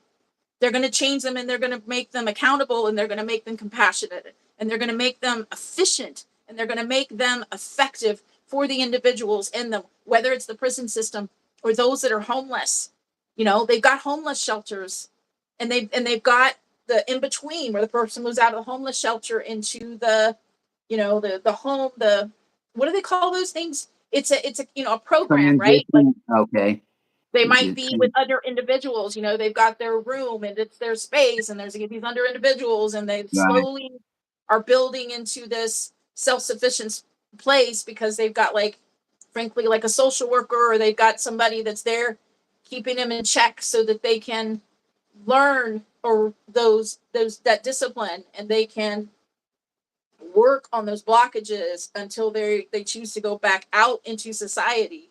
And you know I just get lit up thinking about these beautiful old souls coming in here, and I'm hearing within me blasting through so much bullshit. And they're here now, and they're stepping forward, and the younger ones are going to step forward even more. And that part, that's awesome. Yeah, I think so too. I mean, really, and what I've gotten from my guides is that, like you said, every generation it's getting a little bit more and more. About every 10 years, give or take, souls that are even a little bit more enlightened, a little bit more enlightened. And I've been told by my guides that if we were to put an Earth perspective, a lot of the children they're going to be born, say, like in the 2040s, by the time they're in their 20s and their late teens and the late 50s and the early 60s, they're just, it's going to be like a whole new world compared to somebody who was born, say, in the middle to, close to the last part of the last century, right? So I look at last century as being kind of the century where change starts to happen, and then this century being the one where change actually does happen. The changing Yeah, happens, it starts happening, and then it happens in this one. Starts and finishes here, but nothing's ever really finished. We're all in evolution and progress, but yeah, this will be looked at as sort of like a golden age, but a quicker one. That for it's not sure. going to take hundreds of years, right? It's more of a evolved, sped up transition where, like you were talking about, these atoms that are spinning, in us quicker and quicker. But Mother Gaia is too, as she ascends into the higher dimensions. Everybody else is just their own version of that, and she could have been a human at one time too that moved up into a planet. Maybe she's trying to become a star.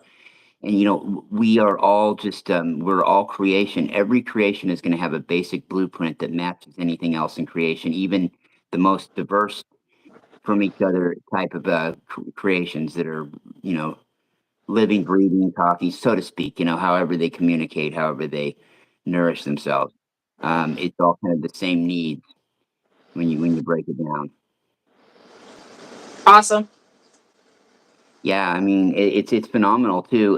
The younger kids really just, and I've seen enough and talked to enough of them that it's not a coincidence. Ran into enough of them to where it's just, yeah, it's amazing and uncanny the things that they just, yeah, hey, yeah, that's the way it should be. That's the way I think it is. They don't think that it's some big revolutionary thing that they think that way. You know what I mean? Like No, they don't. like It's a you and I given for would have them. grown, yeah.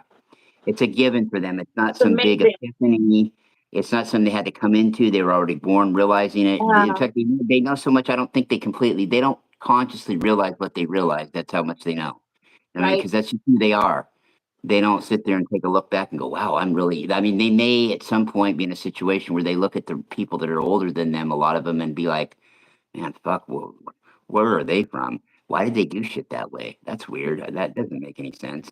But they're kind of above even analytical shit like that too. A lot of them. You really are. Mm. Yeah. Yeah, they are. They're not sitting there like the difference between me and them would have been I would have been wondering what in the fuck's wrong with all these people and not seeing the bigger picture because I'm not quite at their consciousness level or didn't come in here with theirs. And plus growing up in a different time frame where, shit just wasn't like that. You know what I mean? Yeah, Um, I'm hearing yeah. within me that they're not wasting time. They're not wasting any time. And then when I'm getting that clarified with what people would might think wasting time, they are here to be in the moment and to enjoy themselves and to be grateful and to know that all exists is this present moment. They're also not here to perpetuate old systems, old ways of doing things, closed boxes that need to be released, honestly. I'll tell you, with them, Yeah. it's so the concept of those old paradigms that we used to use. If you were to corner one of them and ask them about it, they would just kind of, it's so lame that they can't, they can't really. They know it Is it sucks, but true? they're Yeah. just like They don't know you're how just to like okay, approach it. whatever. They're just kind of like, Yeah, really, they're just like "Fuck, okay. It's so crazy to them that it's really they don't even give it a thought because it's so nuts how they it used see to be. beyond it. Like, yeah. Yeah. They're aware of it, right? Of course they're aware of it, but it just sounds like something you made up almost if they didn't, have to deal with it in a little bit of their reality. I'm getting an analogy within me about maybe it is that extreme. I don't know. I was given clearly when you were talking about it, I was seeing somebody pull a light bulb and I was getting the difference in consciousness between before we had the light bulb and then we have the light bulb. And that they're pulling the light bulb. That's what I saw within me. And that's pretty extreme, but that's what I'm getting is they really do have, yeah, they're not going to create what we've already been through because they're not grounded in the stuff that many of us still ground within ourselves, and or the other way to say that is those of us that have done the inner work, we came from these structures, and we have awareness of these structures, and they still exist in the external, in many places and in other souls, and that haven't done the work or aren't choosing to do the work, but we can see the contrast for them. They don't even give energy to it. They know there's no point, Not at all. and that's like amazing because when you're in that energy of a soul that is just like there's no point, there's no shifting of thoughts, there's no nothing, it's just as a given as much as like somebody who used to live with no electricity and doesn't know what it is to somebody who just oh, you just pull the plug, pull the thing, and there's the Hmm. light. And it's Hmm. like the contrast is that extreme, is what It's I'm a getting. brilliant break. No, Carolyn, it's a brilliant ass breakdown. What you just said, it's a brilliant breakdown of it because it's exactly what it's like, and they don't, And I think too, what I was going to tie into that was like people from some awakened people from our generation, and then of course after the Blu-rays, the younger, some of the older indigos and crystals, we're closer. We may not be your stereotypical the best parents of any generation, but in the mind, we're a lot closer to that generation than the ones before us were to us, and especially the ones before them were to them. Especially like I'll just say, for instance, the World War II generation Right. was to the hippie generation, right? There was a big fucking drop in. There was a Big. big gap between somebody who was even 30 at the time. Remember, they used to have this saying in the 60s: if you don't trust anyone over 30, it was this big dichotomy and this kind of this rivalry between two Right. generations, right? One trying to change it, and one thinking that they already did their thing by the world. We're getting us through World War II, and then everybody was supposed to all live Yeah. happily ever. and not deal with any of these underlying social issues that we had. Inadequate, inequality to women, minorities, anybody that thought different than you, anybody that didn't look like they were, just walked off the set of Father Knows Best or Leave It to Beaver, for Christ's sake, right? Or or Andy Griffith Show. I mean, if they did, you know what I'm saying? I mean, Yeah. just vanilla bread, white bread, just everything's rosy America if you live in that kind of a life. And even then it's not, but you were forced to kind of go along with it and talk yourself into that illusion that it was something great. And here we had all these social problems just pile on and pile on and pile on The and pile on. whitewashing. I'm hearing within me the whitewashing of Yeah. America is what I'm hearing within me. And yeah, that was also the time when a lot was happening with the government that Mhm. some people knew, but some people didn't know. And now we know Um, more uh, of what the Oh yeah, government don't did. question it. Don't question your country. How can you question how can you question your? Yeah. I mean, why wouldn't you want to do that? You're part of that. That's what you're part of humanity. Why would you not want to? I'm not saying belittle for no reason, but Jesus Christ, if you have a question, legitimate one, it should be answered. You know, Right. within reason. I mean, don't sit there and ask them stupid shit just to ask it or something that you just you want to try to. You've already got a catch for the answer. You want to try to catch them in something or something, right? You're already you already have a hunch on what they're going to say, and you're just doing it to try to get them in an aha moment. But these are the things that need to be thought about, and even if they're just asked to yourself internally, right? And or close people in your orbit, these are the things that get put out there because somebody can say a thing and it sparks a thought, and they may think it might not go nowhere, but then somebody says something that you said to somebody else, and it is a snowball effect. And the more we think about it like that, and without giving a lot of energy, but being aware and know that we're aware, the more that it's going to change things too. And the thing is the younger generation, like you mentioned, right? They don't do shit that way anyway. So I say they're gonna have a lot of mess to clean up, but I don't they may look at it as a little bit of a hassle, but I think that they're just gonna sweep through at some point and Mhm. just change the way shit's done. And it'll be, maybe there'll still be some holdovers by then. They're still uncomfortable with it, but more and more people are gonna incarnate into here. And it really started after World War II. They had this big rush of incarnations with every generation. And every generation paved way for the next one.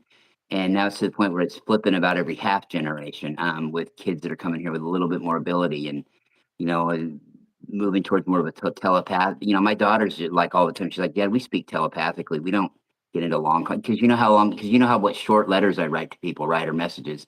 Yeah, she's like, Dad, Yeah. I'm telepathic. I don't need to read all that shit. Dad, come on. I mean, you know what I mean? And I'm like, yeah, honey, I know. God damn it, I know. But he's like, Dad, we just talk telepathically. We don't sit there and, discuss the theory of relativity all the time. We already know it backward and forward. There's no reason for me to talk about it. Yeah, so to speak. I mean, you must certainly get that. I mean, I know it's not something you do all the time, but you're around high school kids sometimes in what you do. I mean, do you see that with them too, that they're kind of a little, it's different? Or you notice it too in that kind of realm? It's okay. It depends on. I'm getting. It depends on the high school. Actually, it depends on the school system. I guess is what I'm getting. Um, Hold on.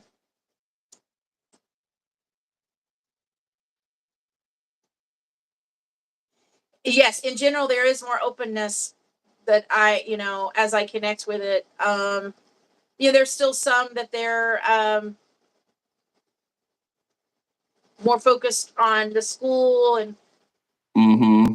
you know, but Ties into socioeconomic situations too, though. You're right. The school, the curriculum the school puts forward, that stuff is still those old paradigms.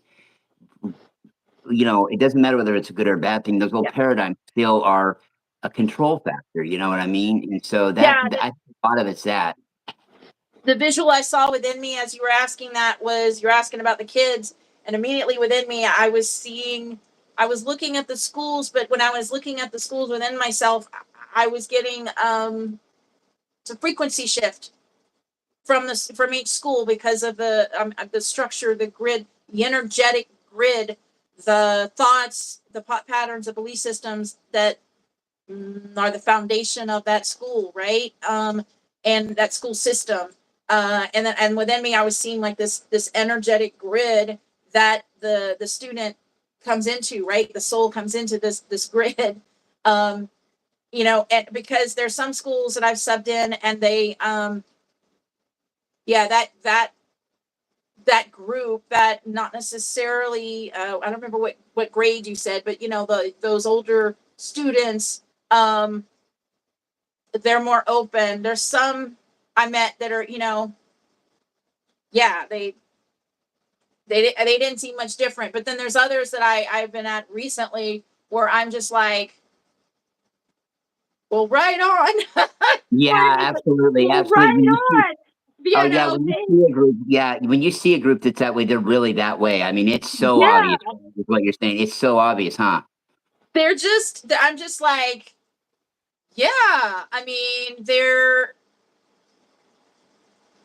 individual, and they're comfortable with their individuality. At least they seem that way to me. And and some of the ones I've met aren't even concerned about popular songs or popular anything. Like I've met some uh Hmm.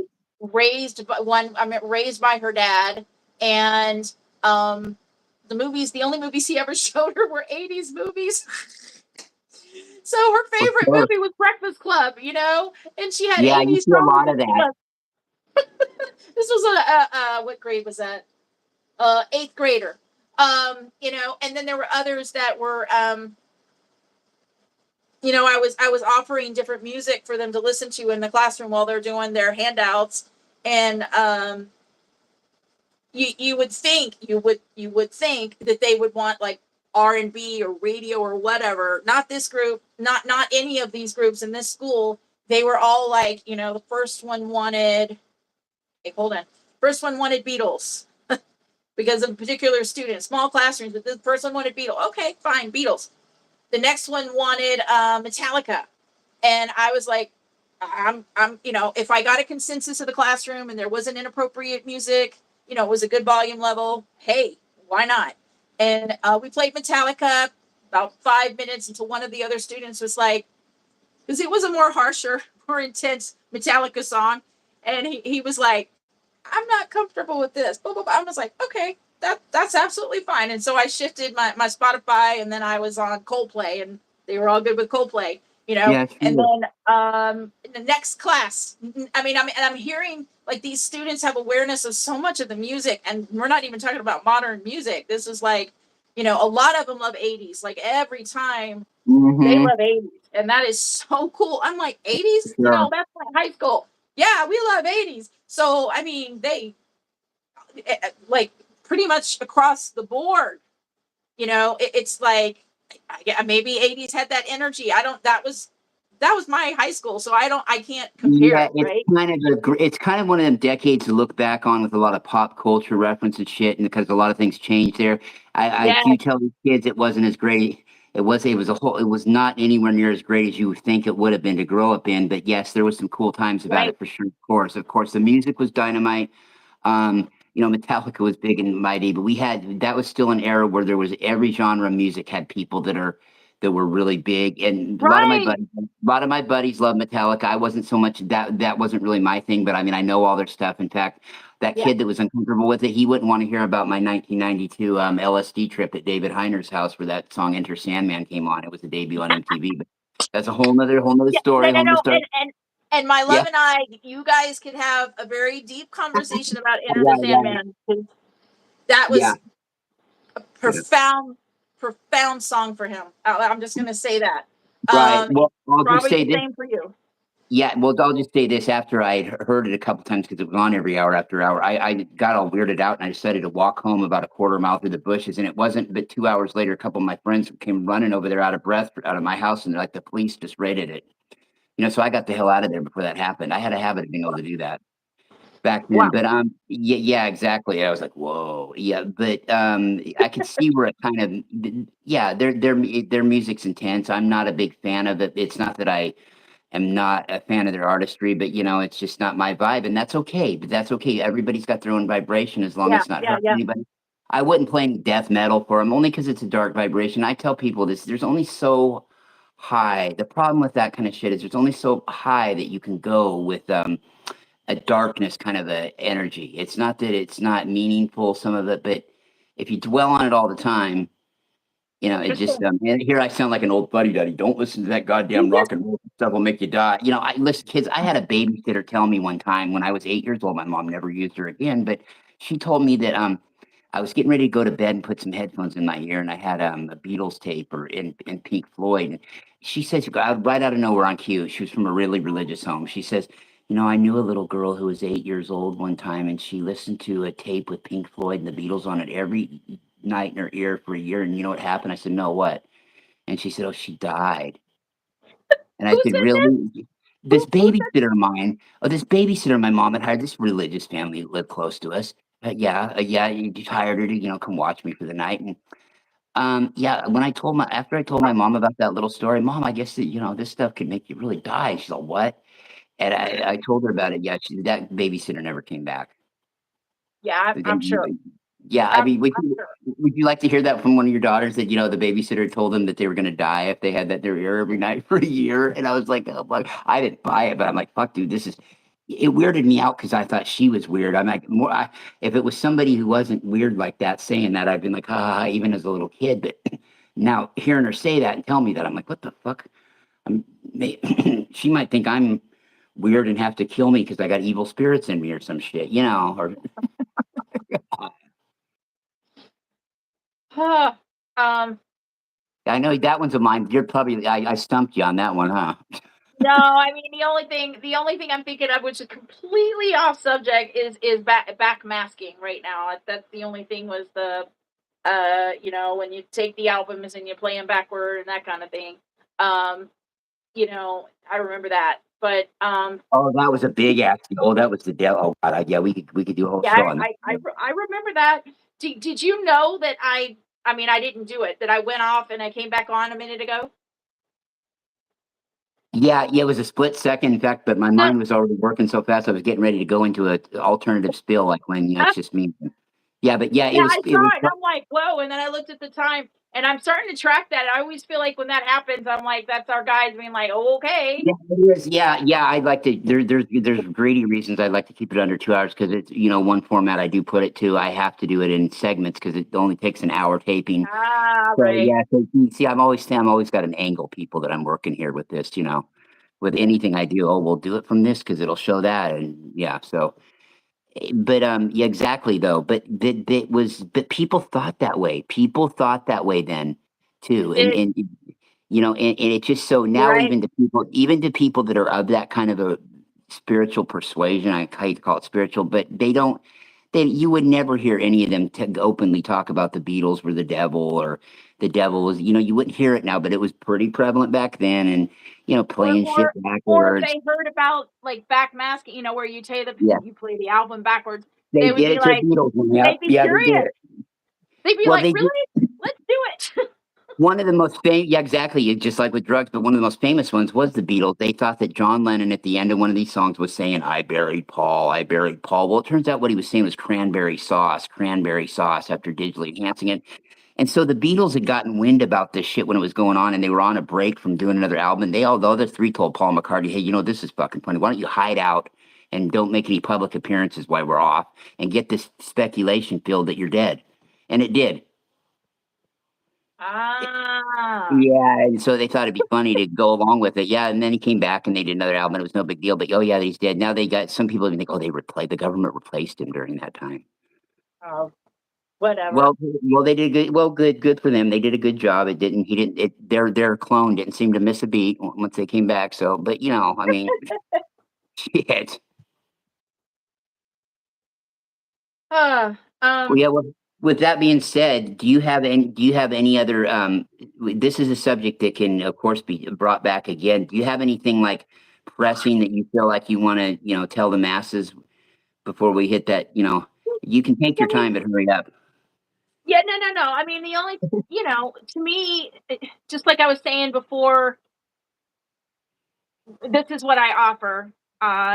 From my experience, from who I am, um, that these systems, that all systems, they can and they will be brought into divine functionality, is what I'm hearing, through the focus, through the shift to compassion, to see the sheer dysfunction, the sheer, frankly, I'm hearing stupidity of these systems, and um, where we were, when we were in that place as a collective, where we allowed ourselves to put our power in those external structures, and now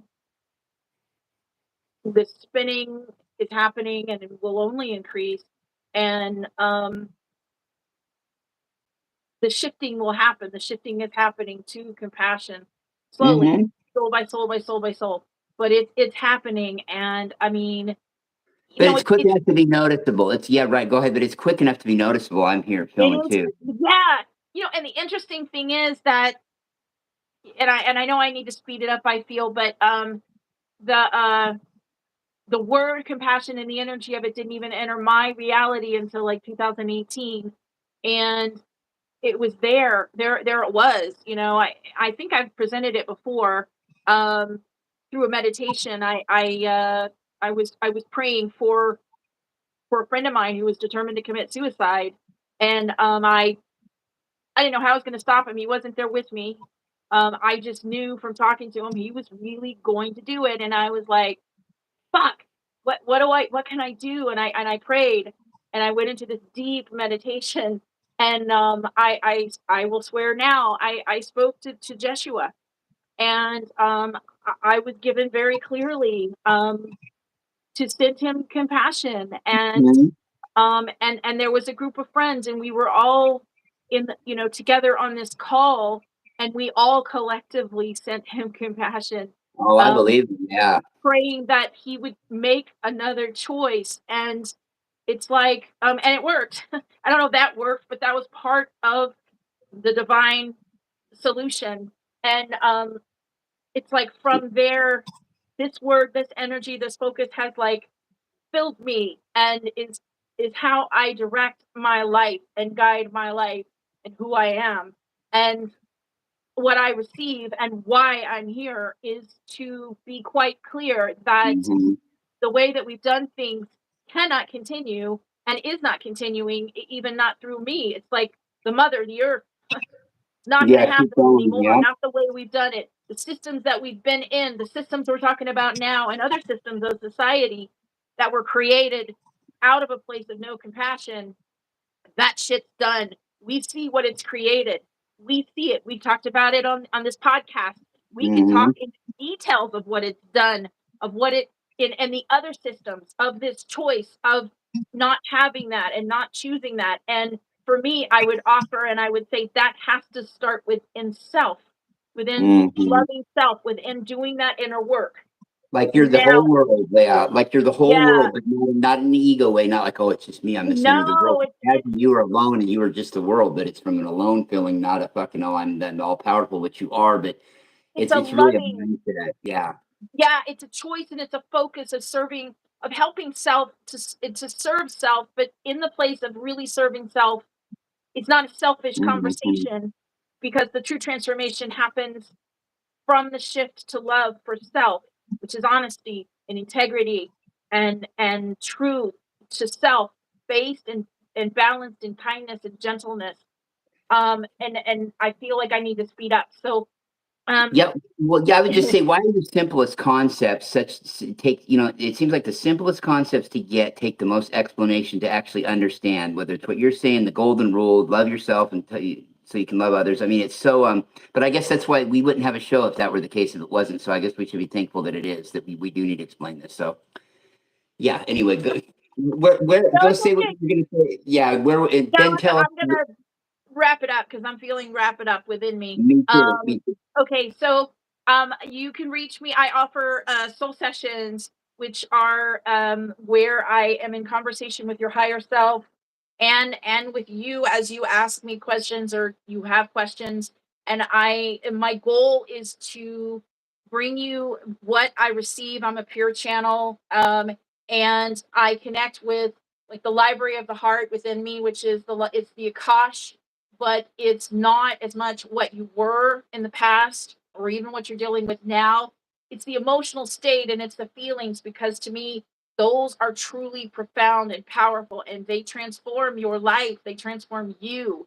They need to be addressed, and the thought patterns and the belief systems. And so I offer soul sessions, where we work with whatever you want to work with, and you ask me, and it'll be a yes, because I'm here in full service.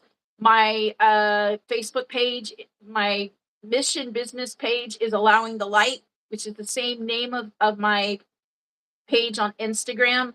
And my private page on Facebook is Carolyn Lanier Roberts. I have a YouTube channel that is Carolyn Lanier Roberts.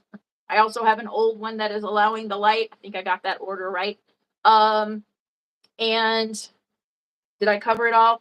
On my Instagram is my link tree, where you can see all my links, because I have an Etsy store where I offer blessing picks. I sell those, which are light language infused. Those are like behind me right now. And when something is light language, it's basically an energy that can help you move through, can help support you. Hope that's it. I'm grateful for your time and your attention, and I send you blessings.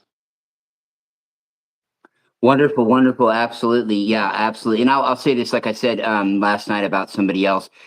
I probably talked to 10,000 people in depthly a little bit over the years doing what I do and being involved with groups. There's 4, maybe 5. That's it. If you came to me and asked who I would recommend for some life coaching, for some help, for some improvement on your skills, there's 4, maybe 5 people out of those that I would ever recommend. And Carolyn is one of them. Now, and I'm talking about out of, all these people you would want to have as a friend for advice. These are all enlightened people, the 10,000 or so. So it's a big deal. So, check her out if that's what you feel like you need for your self growth. Now, listen, I'm going to be real quick. There's one place you can find everything I do, because we could do a whole show, and I have, on the fucking social media platforms I'm involved in. It's everything but SunCloud and LinkedIn. I'm sure I'll beat it to both of them at some point, unfortunately, but fortunately. Okay, you can find me at Rockin' Larry Lockin social media outlets on Facebook. Rockin' Larry Lockin social media outlets. Now, I would sure appreciate if you go there.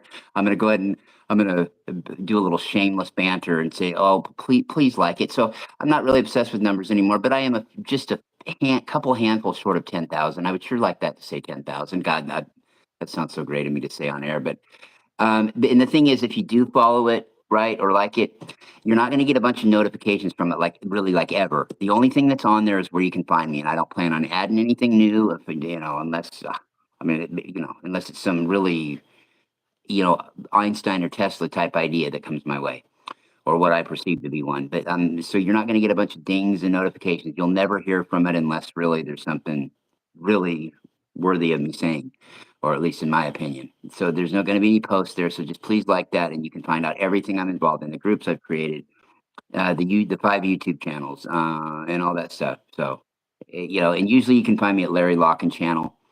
Has the user not or the username and the regular name. Sometimes it'll have to do with orbs, but we won't get into that right now.